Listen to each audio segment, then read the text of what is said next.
Hi friends, உங்கள் கருத்துக்களெல்லாம் பார்த்து ரொம்ப சந்தோஷம்.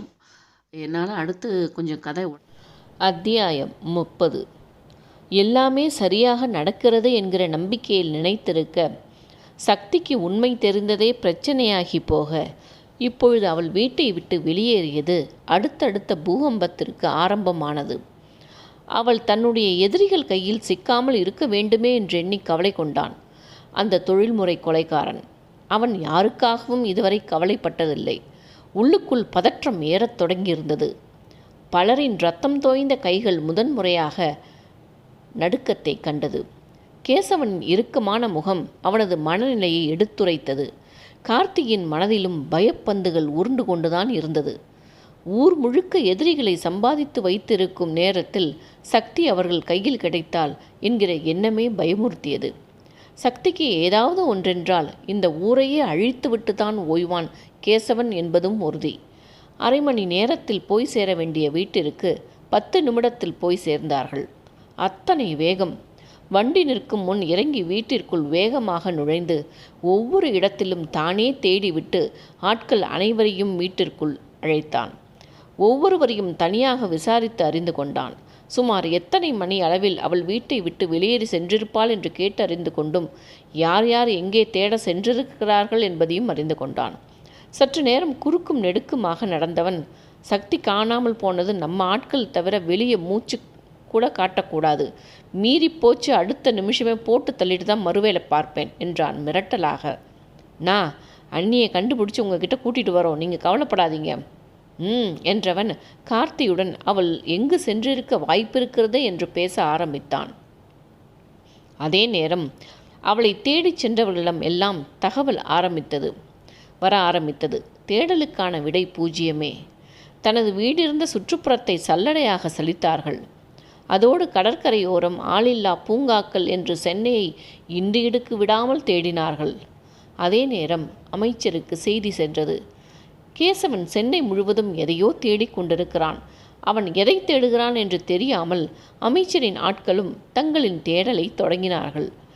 டாக்குமெண்ட் பற்றி ஏதோ ஒரு துப்பு கிடைத்ததால் தான் தேடிக்கொண்டிருக்கிறான் என்கிற எண்ணத்தில் அவர்களும் தேடலை தொடங்கினார்கள். கார்த்தியும் கேசவனும் கூட தெரு தெருவாக அலைந்தார்கள். அமைச்சரும் தேடலை தொடங்கியிருக்கிறார் என்பதை அறிந்தவர்களுக்கு எப்படியாவது சக்தியை கண்டுபிடித்தே ஆக வேண்டும் என்கிற வெறியே இருந்தது. ஆனால் நிலைமையோ வேறு மாதிரி இருந்தது. சக்தி இருக்கும் இடத்தை சிறிதளவு கூட கண்டுபிடிக்க முடியவில்லை.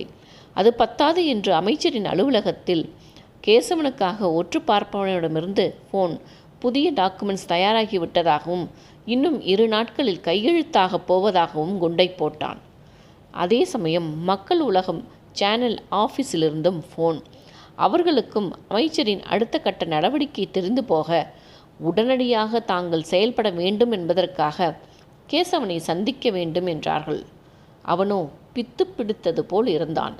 கார்த்தி தான் சுதாரித்து கொண்டு சற்று நேரத்தில் அழைப்பதாக கூறி போனை வைத்தான். காரின் பேனட்டின் மீது தனது கையால் அழுத்தி குத்தி கொண்டிருந்தான் கேசவன். அவனது கண்கள் சிவந்து கோவைப்பழம் போன்றிருந்தது. முகம் இறுகி நின்றவன் அருகில் செல்லவே யோசித்தான் கார்த்தி. அவனது ஃபோன் விடாது அடுத்தடுத்து அடித்து கொண்டே இருந்தது. ஒரு புறம் சக்தி காணாமல் போனது, மறுபுறம் மினரல் எடுக்கும் திட்டம் அரசாங்கத்தால் ஒத்துக்கொள்ளப்பட்டால் பின்னர் அதை நீக்குவது பெரும் கடினம். நிலைமை பொங்கி வரும் எரிமலை என கொதித்து கொண்டிருந்தது. என்ன செய்வது, எப்படி இதை அணுகுவது என்கிற பயத்துடனே கேசவன் அருகே சென்றான். கேசவா, சக்தியை தேட எல்லா பக்கமும் ஆள் அனுப்பிடலாம். நம்ம ஆள் ஃபோன் பண்ணினா 2 நாளில் கையெழுத்தாக போகுதாம். அதை கேட்டதுமே வேகமாக காரை குத்தினான். அதில் லேசாக அது பள்ளமாகி போனது. முகம் மேலும் விகாரமாக மாறியது. சற்று நேரம் இருளை வெறித்தவன், இந்த திட்டத்துக்காக பல பேரை பலி கொடுத்தாச்சு. சக்தியையும் இழக்கணும்னா வேற வழி இல்லை. அவள் ஒருத்திக்காக பல பேரின் உயிரை பணயம் வைக்க முடியாது. நீ வண்டியை எடு. கேசவா மெல்ல அவனை திரும்பி பார்த்து, நானே தான். நான் சொன்னதுக்காக அவளை தேடுற வேலையை விட்டுடாத. என் உயிர் அவளை தேடிக்கிட்டு தான் இருக்கும். ஆனால் இப்போது இந்த வேலை ரொம்ப முக்கியம். அவளே ஒருவேளை என்னை ஏற்றுக்கொண்டால் நிச்சயம் இதை புரிஞ்சுக்குவா.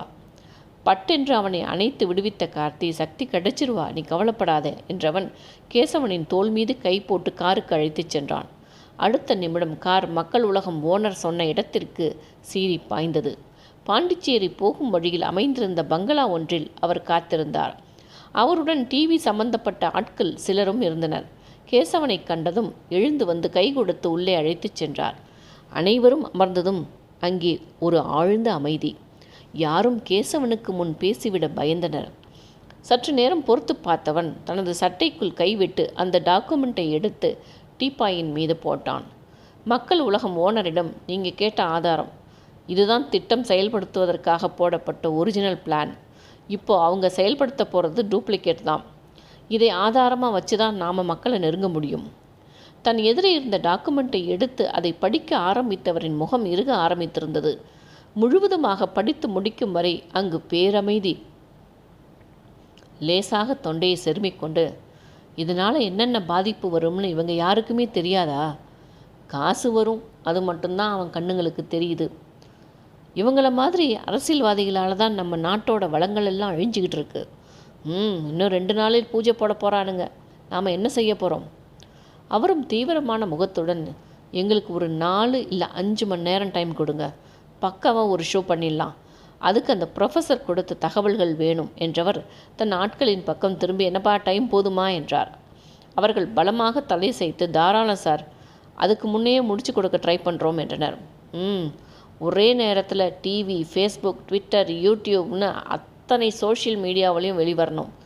நாட்டு மக்கள் கவனம் முழுக்க இது மேலே தான் இருக்கணும். ஓகே சார், ஆனால் அமைச்சர் உங்கள் நடவடிக்கையை தொடர்ந்துக்கிட்டே தானே இருப்பார். அப்போ நம்மளோட இந்த மீட்டு கூட அவருக்கு தெரிஞ்சிருக்க வாய்ப்பு இருக்குது இல்லையா? நிச்சயமாக, அநேகமாக இந்த ஏரியா முழுக்க அமைச்சரின் ஆட்கள் இந்நேரம் சுற்றிக்கிட்டு தான் இருப்பாங்க. அதுக்கும் நான் பிளான் பண்ணிட்டேன். என்ன சார் பண்ண போகிறீங்க என்றார் திகிலுடன். என்ன ஏதுன்னு கேட்காம என் கூட பக்கத்தில் இருக்க குடவுனுக்கு வாங்க, மற்றதெல்லாம் தானாக நடக்கும் என்றவன் கார்த்திகிடம், நம்ம ஆட்களை இவங்க பாதுகாப்புக்கு ஏற்பாடு பண்ணிடு என்று கூறிவிட்டு முன்னே நடந்தான். மக்கள் உலகம் ஓனர் ஓட்டமும் நடையுமாக அவனை பின்தொடர்ந்தார். இருவரும் நடந்தே வீட்டை விட்டு வெளியேறி சற்று தூரம் சென்று அங்கிருந்த குடவுனுக்குள் நுழைந்தனர். கேசவன் அவரிடம் பேசிக்கொண்டே நடந்தாலும் அவனது விழிகள் சுற்றுப்புறத்தை ஆராய்ந்து கொண்டே தான் இருந்தது. எங்கெங்கெல்லாம் அமைச்சரின் ஆட்கள் இருக்கக்கூடும் என்பதை அவனால் அனுமானிக்க முடிந்தது. அமைச்சரின் ஆட்களும் கேசவனை தான் கவனித்து கொண்டிருந்தனர். மக்கள் உலகம் ஓனருடன் கேசவனுக்கு என்ன தொடர்பு என்று அவர் யோசிக்க ஆரம்பித்தார். ஒருவேளை தங்கள் திட்டம் கசிந்து அதற்கான வேலைகளில் ஈடுபட ஆரம்பித்து விட்டானோ என்கிற பயத்துடன் அவர்களை வீடியோ எடுத்து அனுப்பும்படியும் உத்தரவிட்டார். இருவரும் குடோன் வாசலுக்கு சென்று அங்கு நிறுத்தி வைக்கப்பட்டிருந்த லாரிகளை சுற்றி வந்தனர். மக்கள் உலகம் ஓனரின் காதருகே குனிந்து, நீங்கள் எனக்கு இந்த லாரிகளை காட்டுகிற மாதிரி காட்டுங்க, நாம் 2 பேரும் உள்ளே போய் பார்க்கணும். அப்புறம் இந்த லாரியில் ஒரு லாரியை நான் எடுத்துக்கிட்டு வெளியே போயிடுவேன், மற்றதெல்லாம் கார்த்தி பார்த்துக்குவான். அவன் சொன்னதை போன்று இருவரும் அந்த லாரியில் ஏறி பார்க்க உள்ளே இருந்தவை என்னவென்று அமைச்சரின் ஆட்களுக்கு தெரியவில்லை. ஆனால் ஏதோ சரக்கு விவகாரம் என்றெண்ணி அனைத்தையும் அவருக்கு வீடியோ எடுத்து அனுப்பினார்கள். அவரோ, மக்கள் உலகம் ஓனர் நல்லவன்னு சொன்னாங்களேடா, அவன் கூடவா சரக்கு வியாபாரம் பண்ணுறான்? அதுவும் கேசவனை வச்சு பண்ணுறானா? பெரிய ஆளாக இருப்பான் போலையே, இத்தனை நாள் நம்ம கண்ணில் அகப்படாமல் போயிட்டானே என்று தன் பிஏவிடம் சொல்லி கொண்டிருந்தார். அதே நேரம் கேசவன் ஒரு லாரியை எடுத்துக்கொண்டு அங்கிருந்து வெளியேறினான். அமைச்சரின் ஆட்களுக்கு அங்கிருந்து கிளம்பும்படியும் உத்தரவு வந்தது. அடுத்த நிமிடம் மக்கள் உலகம் ஓனர் தனது பங்களாவிற்குள் வந்ததும் கதவடைக்கப்பட்டு ஷோவிற்கான வேலைகள் நடக்க ஆரம்பித்தது. கார்த்தி அவர்களுக்கு காவலாக அங்கேயே இருந்தான். லாரியில் சென்று கொண்டிருந்தவனின் விழிகள் பார்க்கும் இடங்கள் எல்லாம் சக்தியை தேடியது. எங்கு சென்றிருப்பாள்? இதுவரை அமைச்சரின் ஆட்களிடம் அவள் சிக்கவில்லை என்பது சற்று நிம்மதி அளிக்கிறது. ஆனால் இத்தனை தேடியும் அவள் எங்கே சென்றிருப்பாள் என்று யோசித்து தலை வலித்தது. தூத்துக்குடிக்கு செல்லும் சாலையில் அத்தனை பெரிய லாரி தன்னந்தனியாக சென்று கொண்டிருந்தது. அவனது மனம் சக்தியை தேடி ஓட கூறினாலும் இந்த பாதையை மாற்ற முடியாத சூழலில் இருக்கின்றான். முரடனான தன் மனதில் அவள் மேல் இத்தனை அன்பு வரும் என்று அவனே எதிர்பார்க்கவில்லை. இத்தனை காலம் யாரிடமும் எதையும் எதிர்பார்த்து வாழ்ந்தவன் இல்லை அவன். அடிதடியும் கொலையும் சரக்கு கடத்தல் மட்டுமே வாழ்க்கையென இருந்தவனது வாழ்வில் வசந்தமென அவள் வருவாள் என்று நினைக்கவில்லை. எப்பாடுபட்டாவது அவள் மனதை வென்றுவிட வேண்டும் என்கிற ஆவல் எழுந்தாலும் தன்னால் அவள் குடும்பமே அழிந்திருக்கிறது என்னும் போது அது சாத்தியமில்லை என்றே தோன்றியது. இப்போது இருக்கும் சூழலில் அவள் நன்றாக இருந்தாலே போதும் என எண்ணினான். அதே நேரம் சக்தி ஈசிஆர் சாலையில் அமைந்திருக்கும் விளாம்பூர் கிராமத்தில் இருந்தாள். அங்கு ஒரு பாட்டியின் வீட்டில் அவர் மடியில் தலை வைத்து படுத்திருந்தாள். பாட்டி தன் பேத்தியை எண்ணிக்கொண்டே அவளது தலையை தடவி கொண்டிருந்தாள். என்ன கஷ்டம் வந்தாலும் அதை சமாளிக்க நினைக்கணுமே தவிர உயிரை விட நினைக்கக்கூடாதுமா.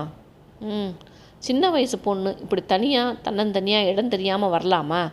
நான் பார்த்ததுனால போச்சு, இல்லைன்னா எவனாவது பொறுக்கி பசங்க கிட்ட சிக்கி இருந்தால் என்னத்துக்கு ஆகிறது? சரி விடு, உன் மனசு சரியாகிற வரைக்கும் இங்கே இரு. அப்புறம் உன் புருஷன் இருக்கிற இடத்த சொல்லு, நானே கொண்டு விட்டுடுறேன். பட்டென்று எழுந்து கொண்டவள், வேண்டாம், என்னை அவன் கூட அனுப்பிடாதீங்க என்று கையெடுத்து கும்பிட்டாள். மெல்லிய சிரிப்புடன் அவளை பார்த்த பாட்டி, புருஷன் பொண்டாட்டி சண்டையெல்லாம் 1/2 மணி நேரம் தாங்காது. இப்போ பெருசாக தெரிகிறது, அப்புறம் இதுக்காக சண்டை போட்டோம்னு தோணும். வெறித்த கண்களுடன் அவரையே பார்த்தவள், என் குடும்பமே அவனால் தான் அழிஞ்சு போயிருக்கு. எங்கள் அண்ணனை குத்தி கொன்று இருக்கான், அவன் கூடவா வாழ சொல்கிறீங்க என்றாள் கண்ணீருடன். அவளை இழுத்து தன்னோடு அணைத்து கொண்டு முதுகில் லேசாக தட்டி கொடுத்து, இப்போ எதையும் யோசிக்காத, கொஞ்ச நேரம் கண்ணை மூடி தூங்கு என்றார்.